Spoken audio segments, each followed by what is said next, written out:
Okay, well, I'm going to call the meeting to order. So it's Wednesday, January 15th. This is the Assembly Committee on Homelessness. We'll start with introductions. Meg Zalatel. Forrest Dunbar. Nancy Burke. Okay, so as you can see from the agenda, we're going to do 10 minutes of audience participation, and then we'll go into 2 items on our agenda, committee discussion, and then any remaining audience participation if we have time. So anyone like to speak before us? It'll be 3 minutes, and you just step up to the table and please use the microphone. And please state your name when you start your testimony. Anyone? Anyone at all? No? Okay, then we will move right along. Look at that. All right, Nancy, you are on with the Mobile Intervention Team overview.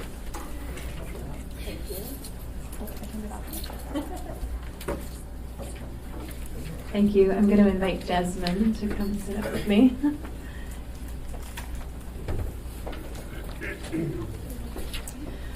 So today we're talking about some work that's been done across different municipal and external structures. We're talking about the Mobile Intervention Team, and I hope to provide some background on how that project began and why we began that project. And then give you information about how we anticipate that project melding with the community work that the Anchorage Coalition to End Homelessness is doing. And so Jasmine is here with me. I would also like to say that the Mobile Intervention Team has just completed its migration. It began as an experiment with the fire department and was incubated there, although it was always tagged to the police department, and now it is fully in the police department. And Lieutenant Gina Burrington will be the lead for that, will be the person who will respond to inquiries about the Mobile Intervention Team. I've been supporting this program and this in my role from the mayor's office, but I will be taking a step back, and it will be proceeding now entirely with the police department. Captain Mike Curl is here today to answer any questions we might have for APD around that or any other topics. But I offered to do the presentation, and he's not looking like he wants to do it. So the Mobile Intervention Team really began in 2015 to help the municipality, which was struggling very much with the outcomes of what is a fairly disjointed and some might suggest broken behavioral health system in the community. Looking at the way that those breakdown in services and the need for additional services in our homeless system created really some challenges for emergency responders in the community. And so just looking at the things that were happening, homeless persons were encountered by the CAT team in camps, and we didn't have a coordinated system for following up. The police and the fire department were frequently responding to locations where people were being served and into the community. There were people in psychiatric crisis. If a community member called in 2015 and had someone who was in acute crisis in their building or facility, many churches will tell you stories about this, that we really couldn't get a response to them for a matter of days. And so that is problematic when you have someone who's in crisis in your building. So there was no coordination across the system. There was no way to determine what kinds of resources were needed to bring in and what would happen. In addition, something that's not on here is something happened in the service system in 2015 and 16 that happens frequently. Is there was some grant funding that provided outreach in the community that was lost. And so changes happened within a matter of months where the only mental health outreach that we had in the community was basically shut down and gone. And so to help respond to and to create some stability and consistency for the municipality, the police and fire departments agreed to look at strategies that could be managed from the municipality with an effort and an eye towards saving resources and saving the community's services that we need to respond for all citizens broadly. And so in the police department, the mobile intervention team has been the focus. It has a number of different priority areas that we'll go into in some remaining slides. The fire department developed the core team with a similar idea of identifying people who were escalating toward crisis and diverting them to lower level resources and services so that you could prevent that crisis escalation. The camp abatement process was connected to community outreach providers in a much more robust way.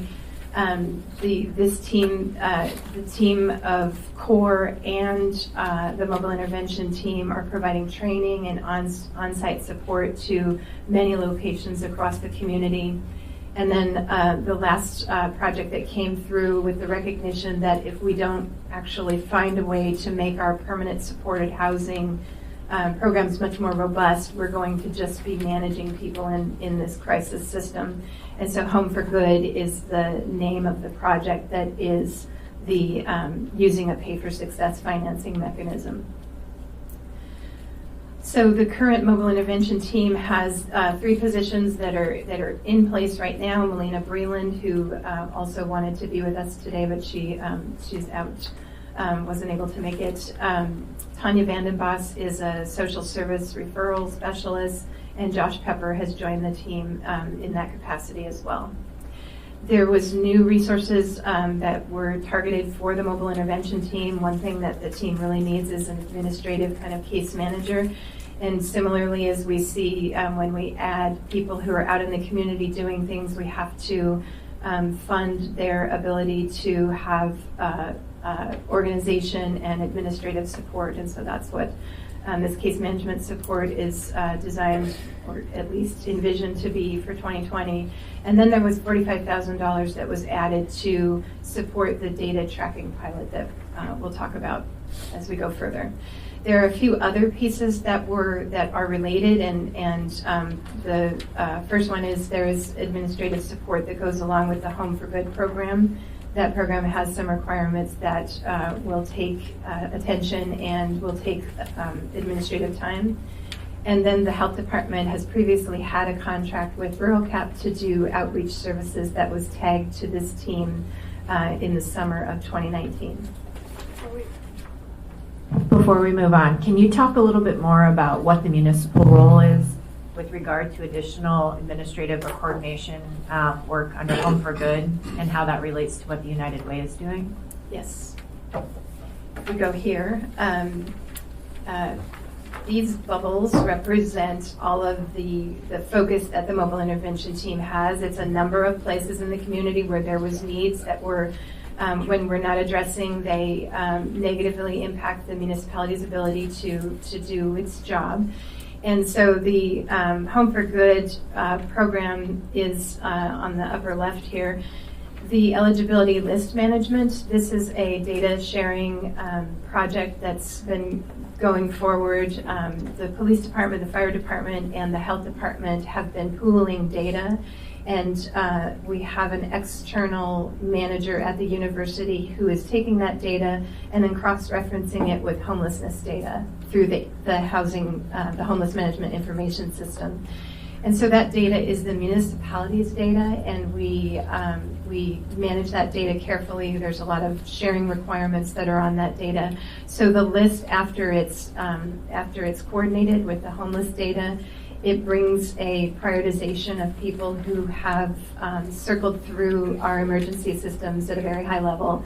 And so it becomes a prioritized list that goes back to the originator, to the municipality. Currently, we have that list management function happening in the mobile intervention team. So the MIT receives the list back and then works with the nonprofits on referrals for housing for those persons. Is that clear?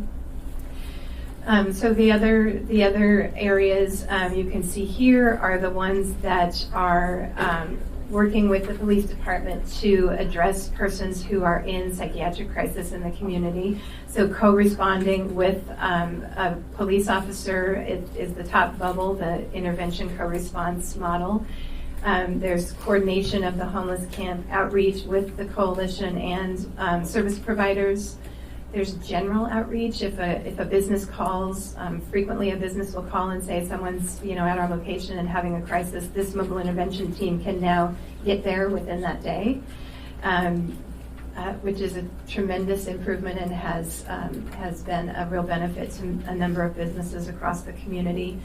The 880 ordinance is an area where when we see businesses or locations that have high call volume, if you look into the nature of those calls, you frequently will learn that it's a person who has a behavioral health issue who is behind those calls. And so bringing in a person with clinical experience and expertise to help that business think about how they might manage that, or if it's a landlord, how they might work with their tenant in a different way so that we're not driving people toward evictions, or we're dislodging people from community settings where an intervention may help them remain stabilized. So those are the general buckets. This next slide gives you some additional detail about those general buckets, but those are the areas where if you talk with one of the mobile intervention team members, they're going to be working on one of those areas in the moment. Slide number 7 gives you an idea of the kinds of things that they're doing throughout the community, and this first bullet is a little plug for the mobile intervention team. Really supports the point-in-time count, and in fact has used the GIS mapping tool and has created some protocols that we think really increases the data reliability for the point-in-time count and the summer community count. They've been working behind that system for a number of years. And so the next one is January 28th, and we are accepting volunteers if anybody is interested in going out. I know assembly members will be busy at the assembly meeting on that evening, but it's that same evening. And so the MIT is actually exercising its role as facilitating entities, facilitating partners who can serve persons who are in mental health crisis or who are needing a service connection. They do that with hospitals, they do that with groups like the Downtown Partnership. Sometimes they're talking to community councils. So they're out in the community making sure that we can make the connections that will help people get from a crisis to a service referral and stability. So slide 7 gives you some ideas of how that looks. So the question is, how does this coordinate with the MIT, or how does the MIT coordinate with community social service agencies? And one way of thinking about it is this diagram where we have the mobile intervention team, and our first order of business is the referral, making sure that we can get the right service provider out to the person in the least amount of time.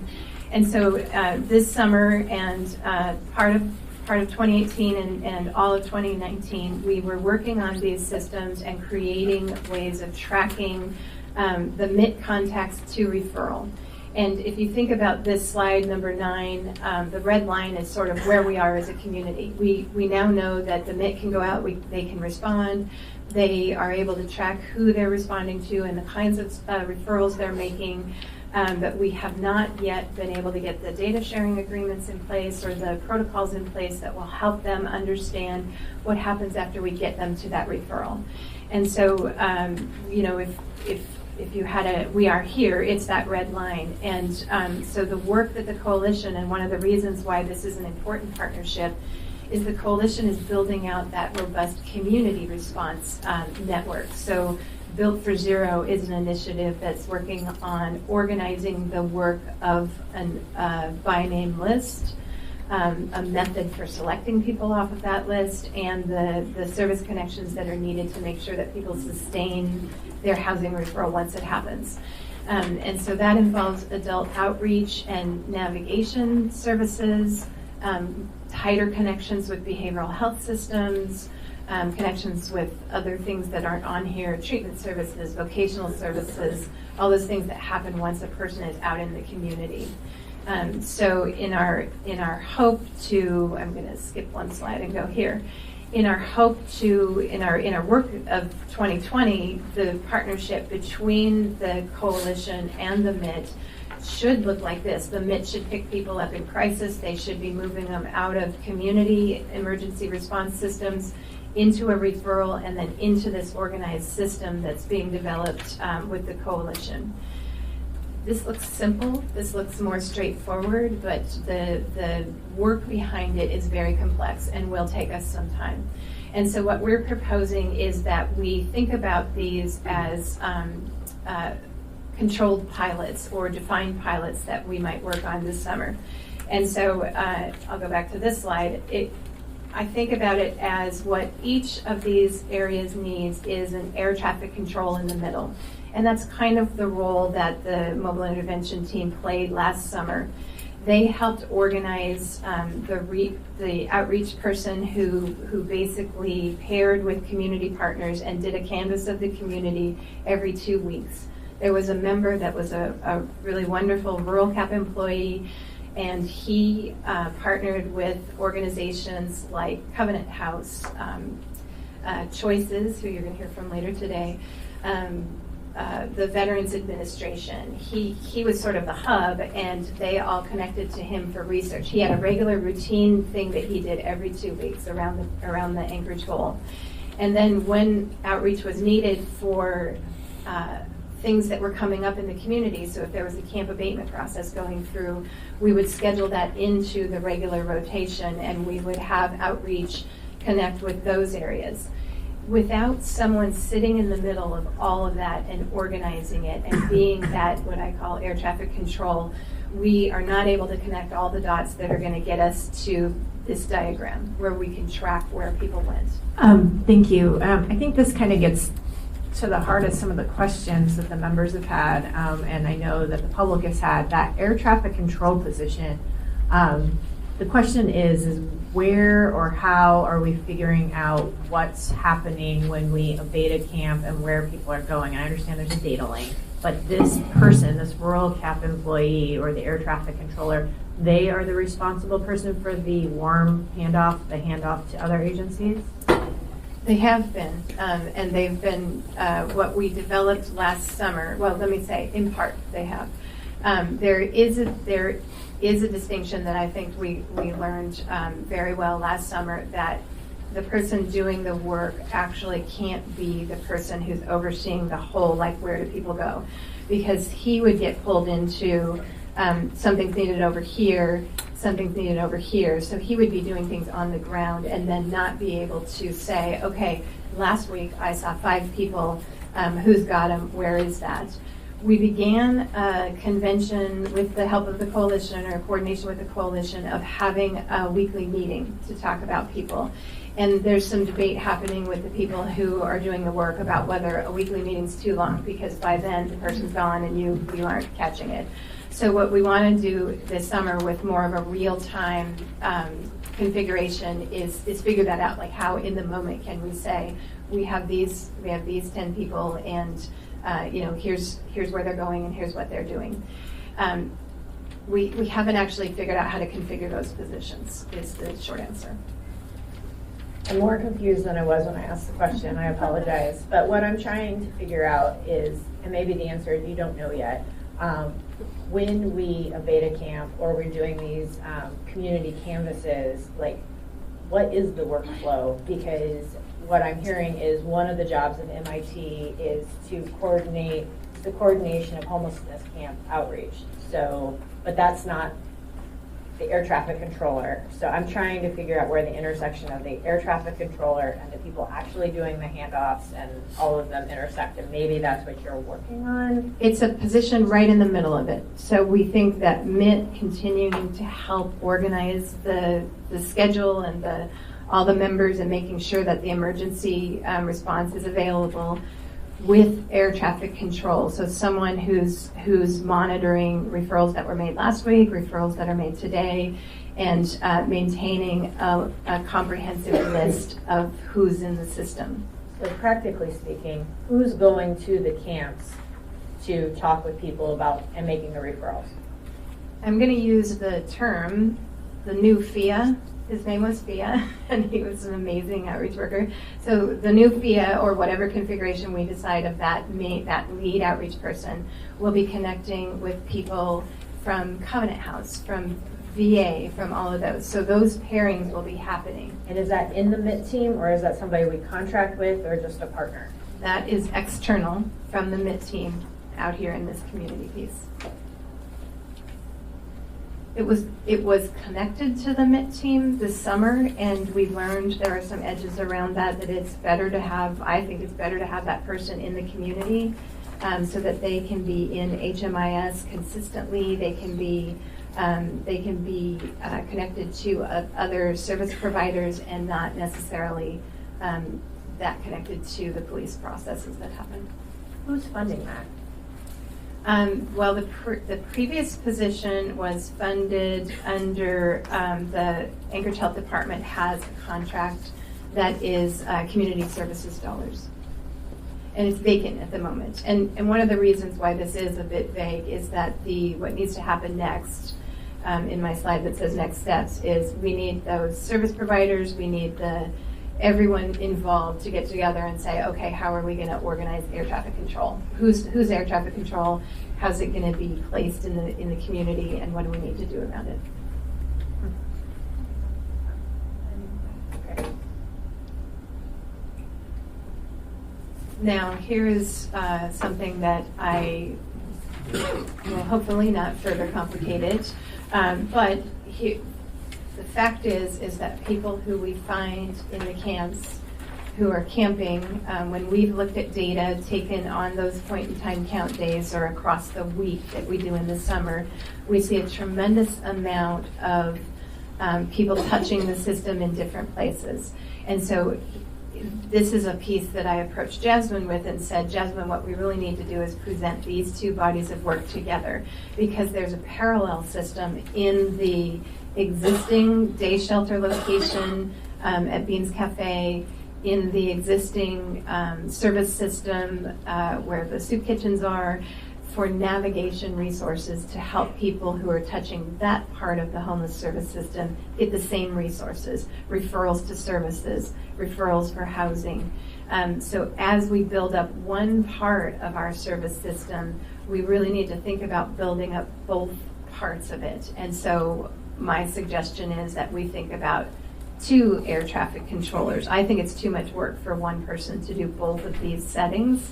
There's too many people, it's too much coordination that needs to happen, but that we have a air traffic control for navigation at, this is called in-reach, when somebody's at an existing facility or in a service, and then one for outreach, so that you're not putting pressure. You know, if you squeeze a balloon and you put pressure on one part of the system, it'll go to the other. So as we build out the new components of our system, that we think about this as the way to help people get out to housing referrals. Does that make sense?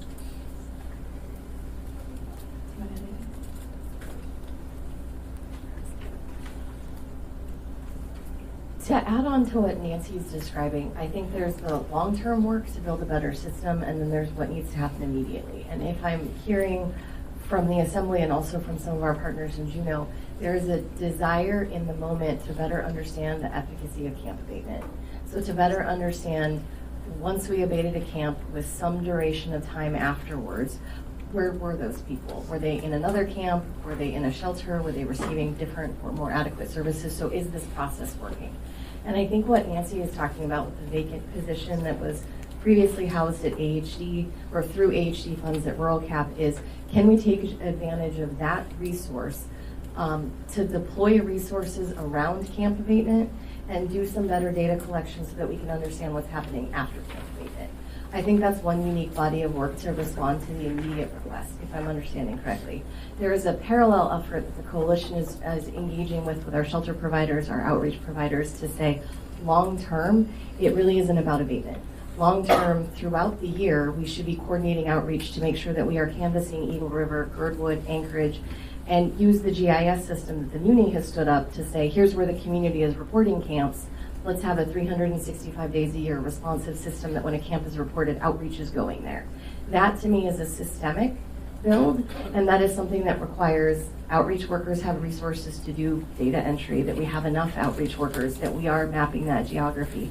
And as Nancy points out, if outreach is successful at moving people to shelters, we don't want shelters to become the next bottleneck, because there aren't navigators in our shelters to help those people get out of shelters into a sustainable long-term home. So I think that's the work that the coalition is engaging our partners in the community around, but that doesn't meet the needs for this summer and the camp abatement process. The other thing that Nancy and I have been hypothesizing is we're about to engage in the point-in-time count. And for the last 5 or 6 years, we have found somewhere between 95 and 100 individuals who are unsheltered in the winter during the point-in-time count. Knowing that there's some data capacity issues that we're living with, can we take those approximately 100 individuals and use them as a pilot group? And while it's a bit more manual, can we follow those 100 people who we know are electing or by necessity sleeping outside in the winter and figure out where are they in the summer and where are they in the camp abatement processes in the summer? I think on one hand, it is positive because it takes our most vulnerable and most underserved and really forces us to ask, are we being effective with moving them into appropriate shelter? It's also the toughest group. So I think that the outcomes are going to be worst with this particular group because they are the folks that sleep outside. But that was the other item that Nancy didn't mention that we're hoping to engage in the next couple months. Again, a bit manual, more manual than I would like, but a possible way that we can begin to have a more educated answer to some of the questions about efficacy. And for the record, Mr. Weddleton's on the phone. So we think the way to begin the engagement around this and to test the data processes or the collection that we need to partner with the community providers to figure out where people end is to begin with this winter group, with the pit count persons. We also can compare, some of their information to summer and last winter. So we could begin getting some information from a defined group of people and learn what we need to learn as we move forward and look to branch it out. So I'd be really curious if this around 100 individuals are identified during the point in time count this winter, to know what barriers they're seeing to not take advantage of emergency shelter during the winter. Is it that location? Is it, what is it? Because I thought we're funding emergency shelter to encompass pretty much most of our unsheltered individuals, or are we 100 beds short? I guess that's the first question. And the second is, if we're not 100 beds short, then what are those barriers so we can start to have that conversation, particularly around emergency shelter in the winter, or if we're looking at year-round shelter, where are we running into roadblocks? It's an excellent point. The way that my fault, sorry, it's okay.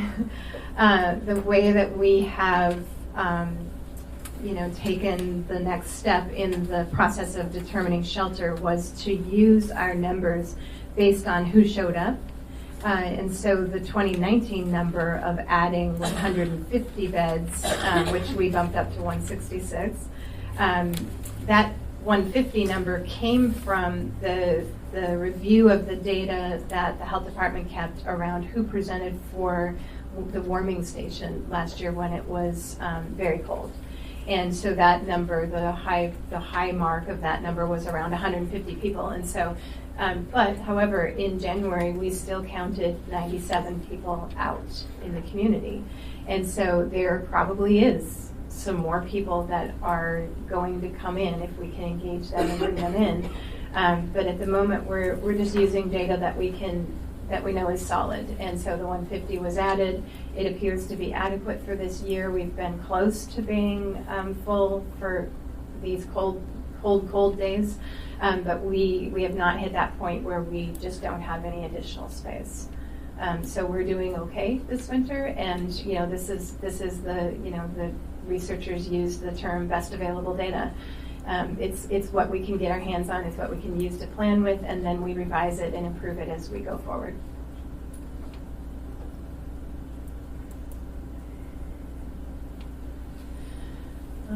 So what's next is we need to get all our teams together. We need to plan. We need to figure out what we all think about these two air traffic control ideas.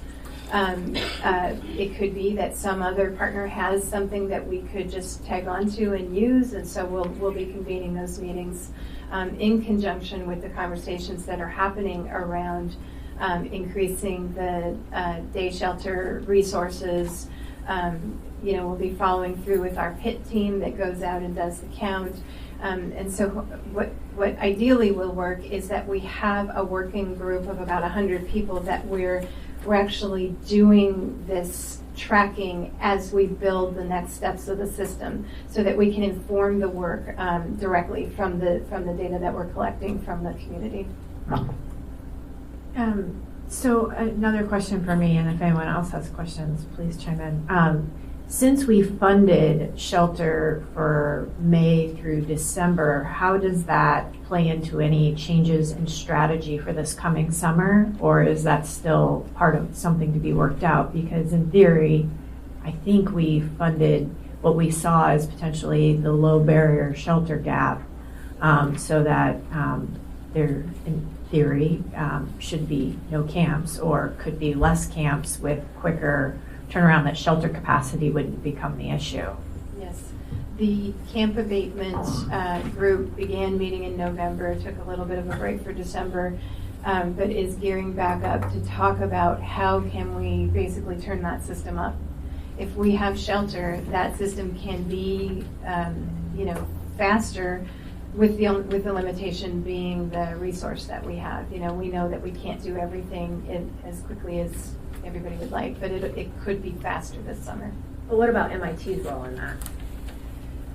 So the air traffic control position would allow the MIT to do the coordination around people who are found in those camps that have urgent mental health needs, to do the high priority coordination, and then pairing with the community providers to get contacts out to the people who don't have really acute situations. So we'll see some sort of a leveling. The MIT will deal with the crisis, and then the air traffic control and the community outreach process will come in and work with everybody else. Any other questions for Nancy or Jasmine about the mobile intervention team? Great, thank you. We appreciate the time to talk with you about it. And one thing that I wanted to just say, on your slides, it was a suggestion that I think is a really great one, to add an acronym and definitions page.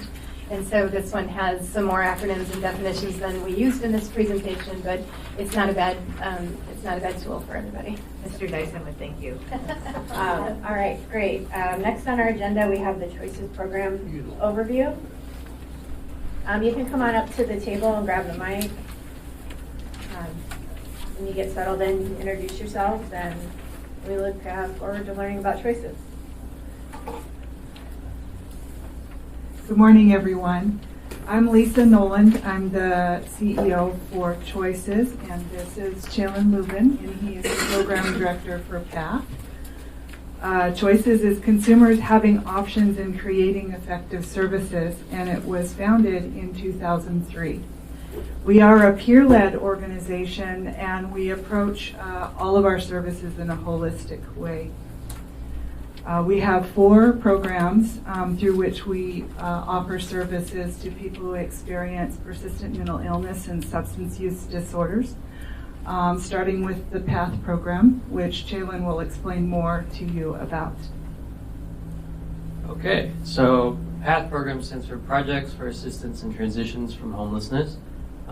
We partner with Mobile Intervention Team, the Fire Department, APD, Rural CAP, doing outreach to the camps we were kind of talking about before, after abatement and things like that as well. We also go into the shelters, talk to people to see what their needs are, and our goal is to connect them to resources, whether it be housing, or mental health resources, either in our organization or outside, or just food stamps and Medicaid connection.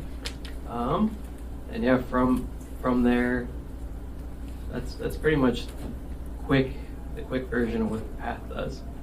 We provide acute case management to get them into those services, which the goal is once they're in housing, we move on after about a month of them being in housing and having the supportive housing services they need from there.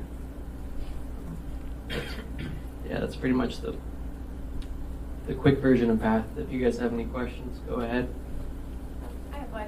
What's the funding mechanism for PATH? So it's a federal grant through SAMHSA, and that's it.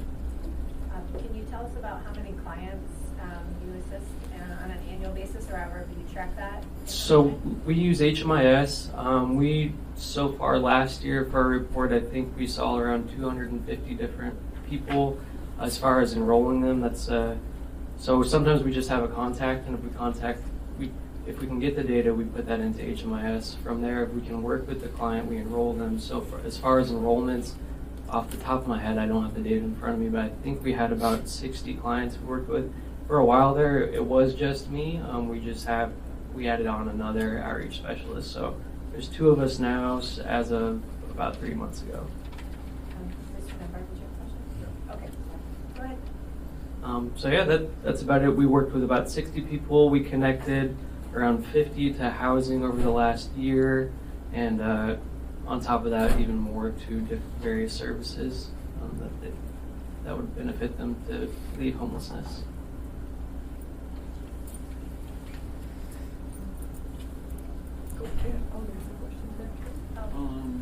I don't want to sound rude and stuff, but Actually, we're going to have another opportunity for audience participation after the choices presentation. Is okay? You can be first in line. Thanks. All right. Our next program is the Housing First Assertive Community Treatment Program, and it provides wraparound services for Alaskans where they're at. Each Alaskan has 4 professionals that surrounds them. There's a case manager, nurse, and then depending on what the particular needs are, there may be a vocational case manager, maybe a housing case manager. We do have a psychiatric prescriber on the ACT team, and the whole intention of the ACT program is to meet Alaskans who are in acute psychiatric crisis and provide the appropriate supports for them that help them move towards increased stability. And that includes helping them with housing. And it's low barrier model.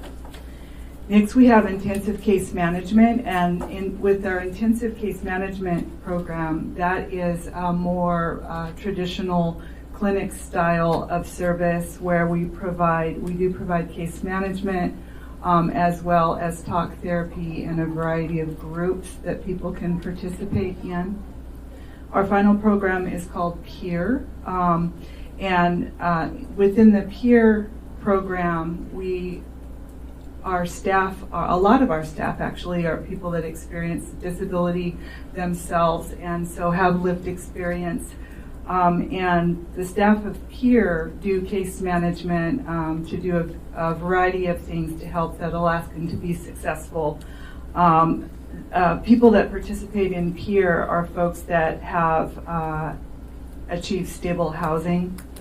And within PEER, we have the PEER Bridger program, which is a reach-in program where we actually go into API and Providence and work with people who are in the process of transitioning from the acute setting back out into the community. And those are the services that Choices provides. Other questions?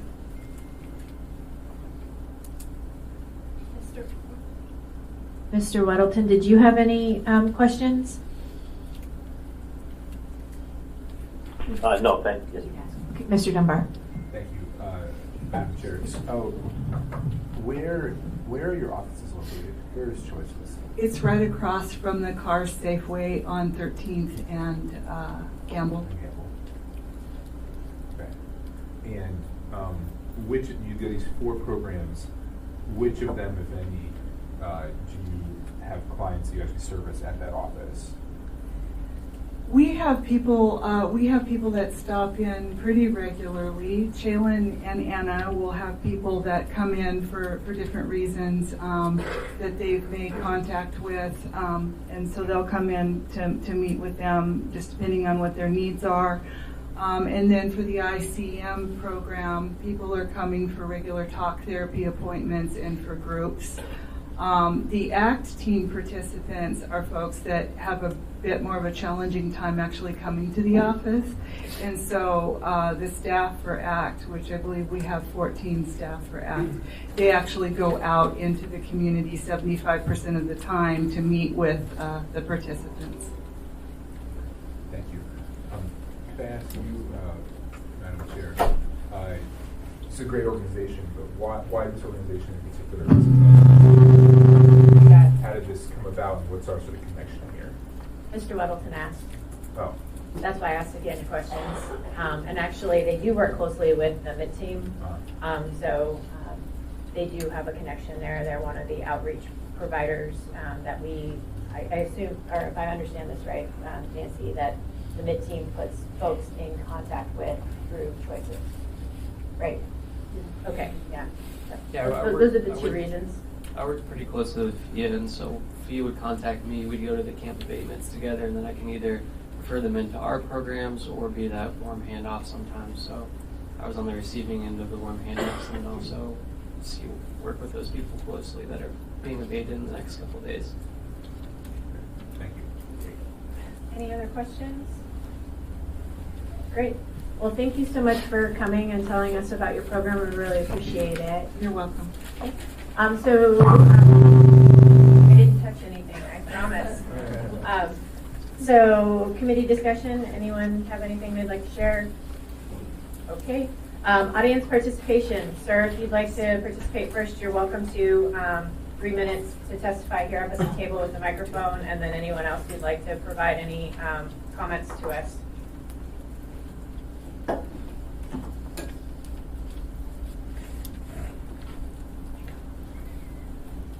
Just be sure to state your name for the record, please.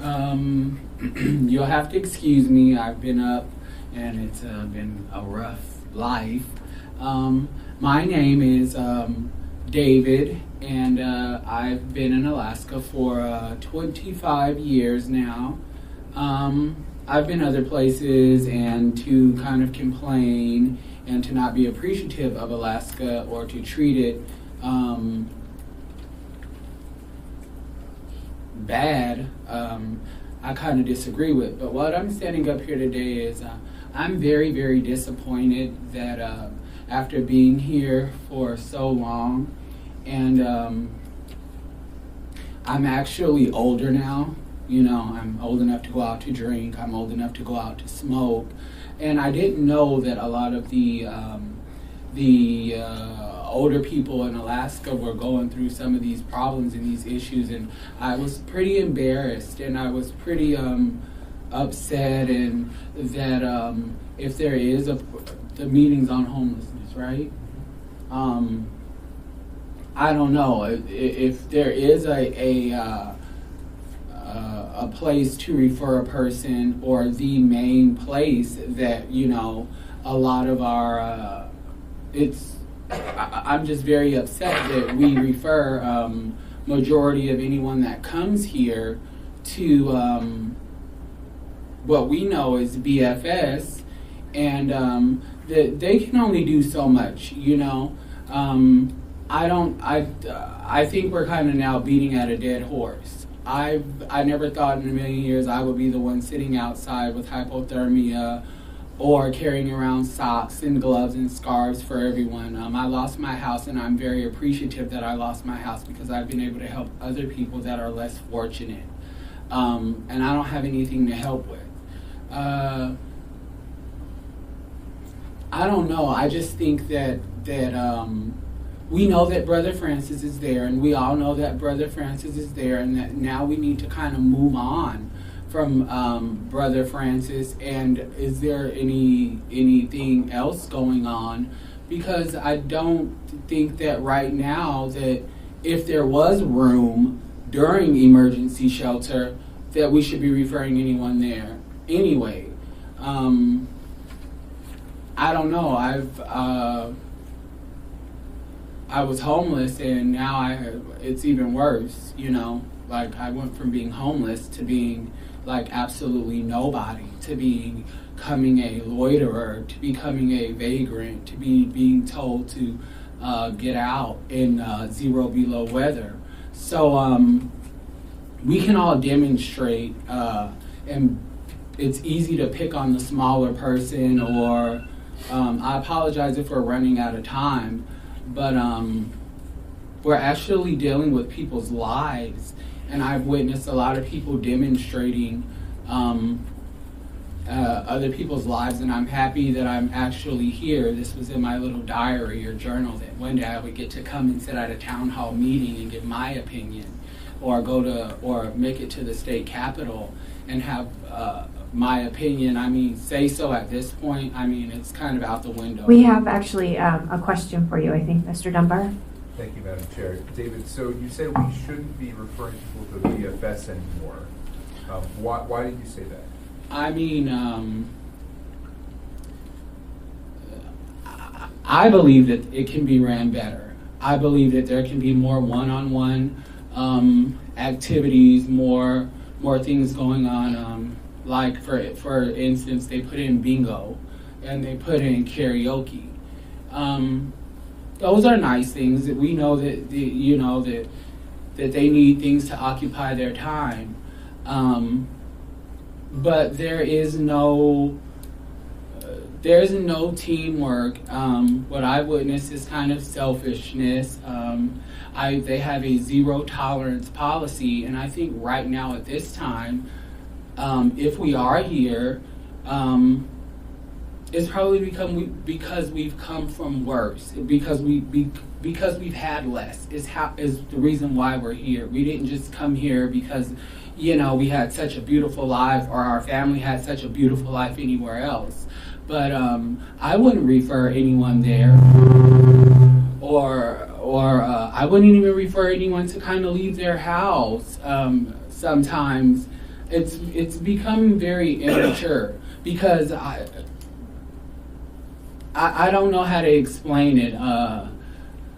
It's just become very immature as far as I don't know. Like, I think that more things can be done. That more one-on-one time can be spent on how to better the shelter.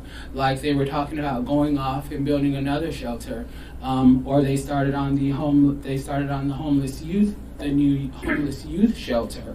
Well, if that was already a shelter, and we build a new shelter, pardon my language, but what the fuck do we need with another bar? Or we can go sit on the roof and drink more alcohol and cause more problems. Thank you.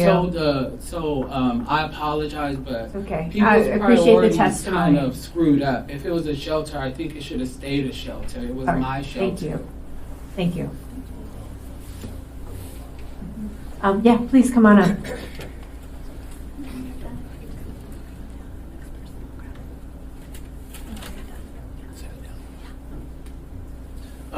Thank you, Roger Branson. I'm a longtime advocate for mental health consumers. And my question for David would be, are you able to go into the web? No. You're not? Okay, that's something we could probably work on. We'll talk afterwards. And they are a good alternate resource for choices to pick up people whose offices happen to be right across the street. As an advocate for mental health consumers, I just want to thank the work that you guys are doing right here and right now. It's huge, and the community's this has been trending this direction for some really positive stuff to happen, and I appreciate all the work. Thank you. Thank you. Anyone else like to testify? Hello, my name is Linda Chase, and today I listened to I'm not sure what. I mean, I'm not sure where is the temporary housing after we touch all of these people in the neighborhood. I don't understand. When we abate encampments, you know, are we looking for a place for them to live as a municipality?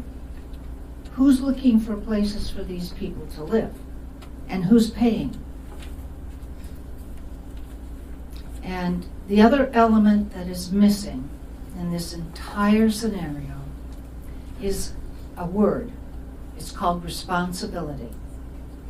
And I realize that people with, you know, that are in crisis mentally or whatever, they might be the exception. But we all have the responsibility to take care of ourselves and not just to look to government or our neighbor or our parent to take care of us. And I see that not mentioned here. Not even thinking that anybody has responsibility for themselves. I find that pathetic. I think that is an enabling attitude. An enabling attitude. Thank you. Thank you. Anyone else? Just come on up.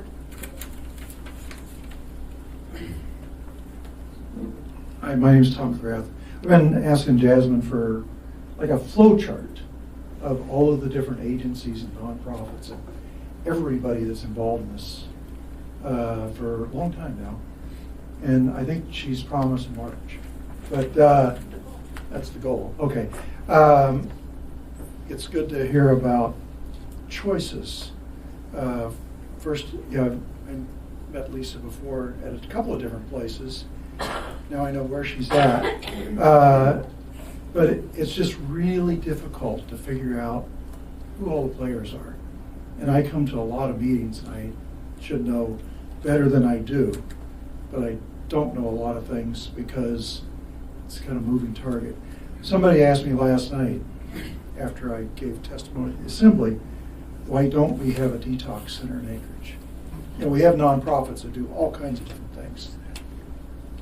Why have we missed the detox? Why isn't there a nonprofit that's doing that? And unfortunately, I've asked the question in the past, and nobody's ever been able to give me an answer. So why don't we have that, you know, why won't a nonprofit step forward and do that part? So I think a flow chart, you know, when I was with the Army, we had flow charts years ago. When I was with General Electric, we had flow charts. No, there wasn't PowerPoints because that was before computers. But you know, when I was with GE, you know, at that time, that was back in the Jack Welch days when there was 600,000 employees, I think, when I started. But everybody knew exactly where they fit. And that was kind of before computers. But we had a chart. We knew where we fit. And I think that's, to me, a big missing part here is not everybody knows where they fit.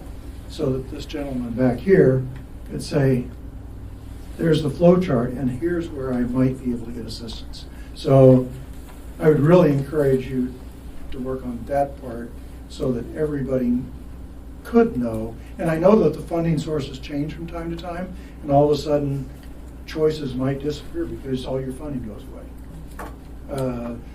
But that's my thing today is we just need information. And I think there's a lot of people out in the Anchorage that would love to give more help, but we don't know where to give that help to. Thank you, Mr. Dunbar. Tom, if the alcohol tax, a portion of it was dedicated to detox, would you support it? I think that we really need a detox facility, but I don't want Anchorage to build it or operate it. And the reason is the same way as with API. You know, back in the 80s, API had up to 250 patients at one time. Because the state runs it and because of the bureaucracy, recently I think they were down to 11 patients because of government.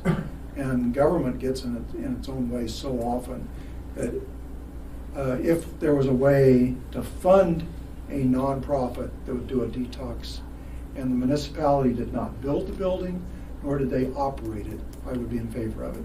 But not if the municipality is going to build the building or operate it, I would not be in favor of it. Thank you. Ms. Burke? I would just like to correct the record that Anchorage has a detox center. It's the Ernie Turner Center. It's been in this community for many, many, many years. I was trying to look quickly and see if I could state how many beds are at Ernie Turner. They've reconfigured it recently. Maybe my colleague Susan might know off the top of her head.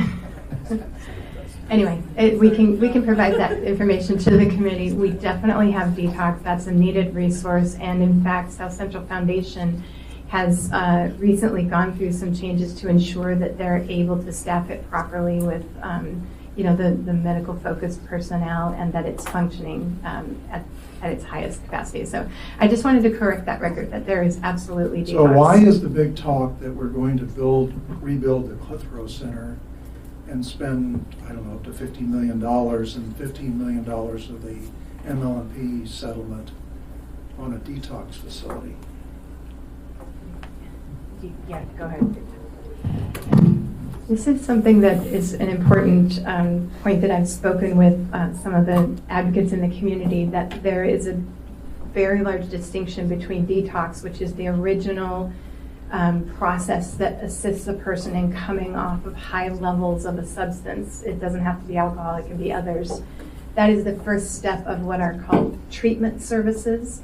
And then from detox, from day one, if you will, a person needs to go somewhere where they can receive medical monitoring, support, therapy, clinical support, education, vocational resources. They have to rework their life, and that's a continuum of treatment services that is what is being discussed for the site out at Point Warrenzoff. Okay. Anyone else? Just come on up. All right, go ahead. Thanks. Hi, good afternoon. Thank you all for your service.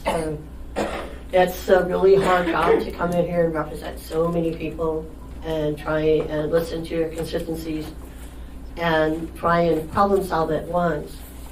I think houselessness is one of the most upsetting issues that people run into. And I think the first thing that happens when people seeing a problem with homeless for the first time is that it resonates with some deep part of ourselves. And it's very upsetting. And we don't know how to deal with that within ourselves, that feeling of resolve. And I think the tendency in our culture is to find the perpetrator, find the person who's responsible. And it's coming very, very clear to me that right now we're dealing with structures that are responsible. And everybody's following the law inside of these structures. And these laws and these structures are a big part of the responsibility for why we have houselessness. I want to acknowledge that we're standing on unceded Dana Inland land. The Dana Inland people did not have homelessness. No First Nations people in America did not have homelessness. They had a different structure. And Europeans, before Roman invasion, had some different structures. So I have a big question about our structures, for one. Then I have perspectives of being here for a year and a half after good 6 years of organizing in Portland, Oregon, homeless at Dignity Village, at Right to Dream 2, at Hazelnut Grove, working with Right to Survive. The things that moved the city was seeing homelessness and homeless people not being able, the homeless people standing their ground. Because then you start to have a conversation. So one of the things I really recommend that you have peer people and lived experience walking alongside with you on these decision-making processes. Because if you don't have those conversations, you will not be informed about the conditions of people on the streets. And I also want to consider the idea of responsibility. And you have to think about what is a person's ability to respond. If you're sleeping outside now, you're probably very cold and you're experiencing urban hypothermia. That means your brain is slowed down. It's not gone down, it's not dead or anything like that, but it's slowed down. You're having to walk a lot to go get food, and the conditions, the priorities in your life have become very small and poor about getting enough sleep, staying warm, getting food, and if possible, having a conversation with someone. Thank you. So this is here about my feedback for what today is here, and I'm glad you guys are all working hard on this. So thank you. Can you please put your name into the record? Terry Light. Thank you. Okay. Next. I'm Ruth Shane Laban. I'm from 9-Star Education Employment Services. And first, I just had a quick question that you can answer later. But we do have Community Service Patrol. Do they do detox anymore or not? That was just a question. And then in response to responsibility and nonprofits, a lot of the issues with nonprofits are that we have a hard time raising money. And 9-Star is a very stable organization, but when we started our homeless prevention program, we had a small chunk of money and we served a lot of people and a lot of people got jobs. We had no follow-up money, so we don't know where they are now. But that money ran out and we've been working on it. We just got a chunk of money, a small chunk of money in the relative sense, to work on prevention again, to keep those doors open so we can do that. Our population that we've been serving is not really the people who have mental illness or whatever. It's those people who are on the absolute brink of falling into homelessness or needing public assistance or, some kind of extra support. And we've been trying to catch them. We don't, like I said, it's called net to ladder. We catch them and then we try to elevate them. So, the big thing with services is finding funding. I know all of my colleagues here who run nonprofits, that's a huge issue. And I'm with you, no offense to the government, but usually the government can't do it as effectively as other people. I don't know why that is. But, we have big contracts with the government to put people to work that are on public assistance and so on, and we're very efficient at it. So I just think that trying to figure out how to get money to where those pockets of services need to be is a challenge. And we're kind of all out there looking for the same pots of money, especially in this particular topic. But I just want to keep saying, keep supporting the nonprofits and keep helping us do the work, because usually we're a pretty good machine. So thanks. Thank you. And just on the Anchorage Safety Patrol, that's a sleep-off center, not a detox center. So folks, It used to have both, I think. it is simply sleep-off right now. Okay, thank you for clarity. Anyone else? Anyone at all? Oh, one from the back, just a second.